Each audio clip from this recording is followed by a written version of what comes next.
సొంత మైదానంలో ఆర్సీబీ మరోసారి తడబడింది.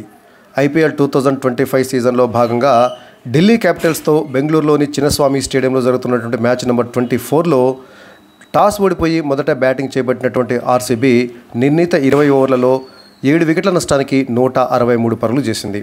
వాస్తవానికి ఆర్సీబీ ఇన్నింగ్స్ను ప్రారంభించినటువంటి తీరు చూసినట్లయితే ఖచ్చితంగా 250-300 పరుగులు చేస్తుందేమో అని అనిపించింది.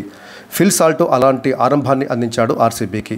కానీ ఫిల్ సాల్ట్ రన్అట్ అయిన తర్వాత అనూహ్యంగా తడబడ్డటువంటి ఆర్సీబీ బ్యాటింగు పెద్దగా పరుగులు చేయలేకపోయింది. ఓపెనర్గా వచ్చినటువంటి ఫిల్ సాల్ట్ కేవలం 17 బంతుల్లోనే 4 ఫోర్లు 3 సిక్సర్లతోటి 37 పరుగులు చేసి రన్అట్ అయితే, ఇక చివరిలో వచ్చినటువంటి టిమ్ డేవిడ్ కూడా 20 బంతుల్లో 2 ఫోర్లు 4 సిక్సర్లతోటి 37 పరుగులు. అంటే ఫిల్ సాల్ట్ తర్వాత టిమ్ డేవిడ్ వీరిద్దరూ చెరో 37 పరుగులతోటి మరి ఆర్సీబీకి ఆ మాత్రం స్కోర్ అందించారు. ఇక మిగతా వాళ్ళు పెద్దగా చెప్పుకోదగ్గట్టుగా రాణించలేదు. కోహ్లీ 22 పరుగులు, రజత్ పటీదార్ 25 పరుగులు చేశారు. ఇక కృణాల్ పాండ్యా 18 పరుగులు చేయడం జరిగింది. సో ఫిల్ సాల్ట్ బ్యాటింగ్ చేస్తున్నంతసేపు చూస్తున్నట్లయితే పరుగుల వరద ఖాయము, 250 పరుగులు ఖాయము అని చెప్పేసి చాలామంది అనుకున్నారు. కానీ ఫిల్ సాల్ట్ ఆడినటువంటి పిచ్చి మీదనే మిగతా వాళ్ళు ఆడారా అనే డౌట్ వస్తుంది. ఫిల్ సాల్ట్ ఉన్నది 3 ఓవర్లైనా ఉప్పెనెల విరుచుకుపడ్డాడు. దాంతో ఆర్సీబీ 3 ఓవర్లలోనే 53 పరుగులు చేయగలిగింది. సో ఈ మ్యాచ్లో టాస్ గెలిచినటువంటి ఢిల్లీ కెప్టెన్ అక్షర్ పటేల్ ముందుగా బౌలింగ్ ఎంచుకున్నాడు. అక్షర్ పటేల్ వేసినటువంటి 2వ ఓవర్లో 2 ఫోర్లు 1 సిక్సర్ తోటి 16 పరుగులు వచ్చాయి. ఇక మిచెల్ స్టార్క్ వేసినటువంటి 3వ ఓవర్లో పరుగుల వరద బారింది. ఆ ఓవర్లో ఏకంగా 4 ఫోర్లు 2 సిక్సర్లతోటి 30 పరుగులు వచ్చాయి ఆర్సీబీకి. దాంతో 3 ఓవర్లలోనే ఆర్సీబీ 53 పరుగులు చేసింది. అయితే అనూహ్యంగా 4వ ఓవర్లో ఫిల్ సాల్ట్ రన్అట్ అయ్యాడు. పరుగు కోసం వెళ్ళినటువంటి ఫిల్ సాల్ట్ను కోహ్లీ వద్దని వారించడంతో తిరిగి వెనక్కి వెళ్ళాడు. అయితే స్లిప్ అయ్యి జారి పడటంతో ఈలోపు విప్రాజ్ నిగమ్ ఇచ్చినటువంటి బాల్ను తీసుకొని కీపర్ కేఎల్ రాహుల్ వికెట్లను గిరాటేయడంతో అనూహ్యంగా ఫిల్ సాల్ట్ రన్అట్ అయ్యాడు. ఇక ఆ తర్వాత ఆర్సీబీ బ్యాటింగ్ మొత్తం తడబడింది. 3వ స్థానంలో బ్యాటింగ్ వచ్చినటువంటి దేవదత్త పడిక్కల్ 8 బంతులు ఎదుర్కొని కేవలం ఒకే పరుగు చేసి ఒక పేలవమైనటువంటి షాట్ కొట్టి ముఖేష్ కుమార్ బౌలింగ్లో అక్షర్ పటేల్కి క్యాచ్ ఇచ్చి అవుట్ అయ్యాడు. సో అంతకుముందు ఫిల్ సాల్ట్ ఆ ముంతన విరుచుకుపడి ఆడితే పడిక్కల్ మాత్రము షాట్లో ఆడటానికి తెగ ఇబ్బంది పడ్డాడు. 8 బాల్స్ ఆడినా కూడా కేవలం ఒక పరుగు చేసి చివరికి మరి అవుట్ కావడం జరిగింది. ఇక మరోవైపు ఇంకొక వైపు అయినటువంటి విరాట్ కోహ్లీ 14 బంతులు ఎదుర్కొని 1 ఫోర్ 2 సిక్సర్లతోటి 22 పరుగులు చేసి విప్రాజ్ నిగమ్ బౌలింగ్లో మిచెల్ స్టార్క్ క్యాచ్ ఇచ్చి అవుట్ అయ్యాడు.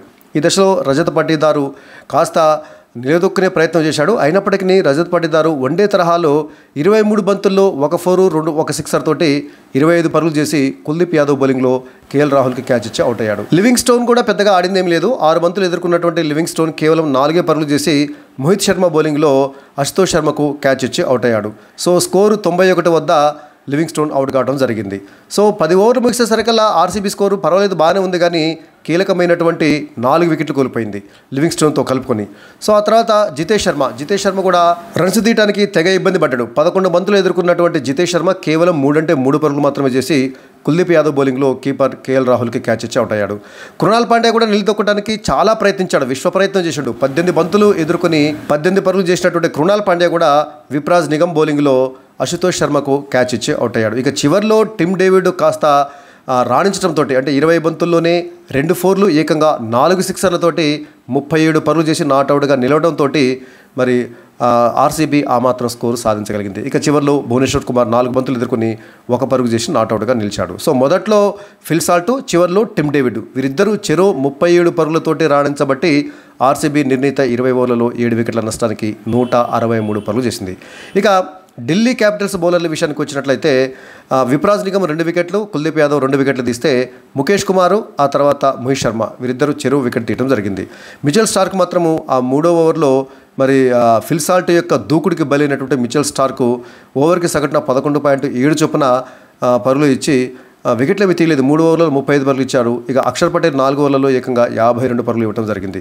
సో ఫిల్ సాల్ట్ అవుట్ అయిన తర్వాత విప్రాజ్ నిగమ్ కానీ, ఆ తర్వాత మోహిత్ శర్మ కానీ, ఆ తర్వాత కుల్దీప్ యాదవ్ వీళ్ళందరూ కూడా కట్టుదిట్టంగా బౌలింగ్ వేయడంతో ఆర్సీబీకి పరుగులు రావటం గగనంగా మారింది. క్రమం తప్పకుండా వికెట్లు కోల్పోవటం, ఇంకోవైపు కట్టుదిట్టమైనటువంటి బౌలింగ్ రావడంతో ఆర్సీబీ పరుగుల జోరులో తడబడిందని చెప్పాలి. చివరిలో టిమ్ డేవిడ్ 4 సిక్సర్లతోటి 37 పరుగులు చేయబట్టి ఆర్సీబీ మొత్తానికి 150 పరుగుల మార్కును దాటగలిగింది. సో మొత్తానికి మొదట్లో ఫిల్ సాల్ట్ యొక్క హోరు, చివరిలో టిమ్ డేవిడ్ యొక్క జోరు వీరిద్దరి వల్ల ఆర్సీబీ 163 పరుగుల రెస్పెక్టబుల్ స్కోర్ను సాధించగలిగింది. మరి ఆర్సీబీ ఈ స్కోరును కాపాడుకోగలుగుతుందా?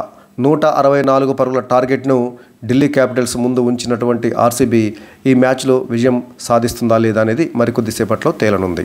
కడపటి వార్తలు అందేసరికల్లా 164 పరుగుల విజయ లక్ష్యంతో బరిలోకి దిగినటువంటి ఢిల్లీ క్యాపిటల్స్ 5 ఓవర్లలో 31 పరుగులకే 3 కీలకమైనటువంటి వికెట్లను కోల్పోయి కాస్త కష్టాల్లో పడింది. సో డూప్లిసిస్ 2 పరుగులకే అవుట్ అయితే జేక్ ఫ్రేజర్ మెగ్గర్కు 7 పరుగులకు మాత్రమే అవుట్ అయ్యాడు. ఆ విధంగా 9 పరుగుల వద్ద తొలి వికెట్ను, 10 పరుగులకే 2 వికెట్లను అంటే ఓపెనర్లు ఇద్దరిని కోల్పోయినటువంటి ఢిల్లీ క్యాపిటల్స్ ఆ తర్వాత అభిషేక్ పోరెల్ కూడా కేవలం 7 పరుగులకే అవుట్ కావడం జరిగింది. అలా ఢిల్లీ క్యాపిటల్స్ 30 పరుగులకే 3 వికెట్లను కోల్పోయింది. ఇక ప్రస్తుతము కేఎల్ రాహుల్, కెప్టెన్ అక్షర్ పటేల్ క్రీజ్లో ఉన్నారు. మరి మ్యాచ్ కాస్త ఆసక్తికరంగా సాగేటటువంటి అవకాశం ఉంది. ఎందుకంటే 3 కీలకమైనటువంటి బ్యాటర్లు అవుట్ అయ్యారు. 31 పరుగులకే 3 వికెట్లు కోల్పోయినటువంటి ఢిల్లీ క్యాపిటల్స్ కాస్త కష్టాల్లోనే పడింది. ఈ పరిస్థితుల్లో మ్యాచ్ మరింత ఆసక్తికరంగా మారేటటువంటి అవకాశం ఉంది.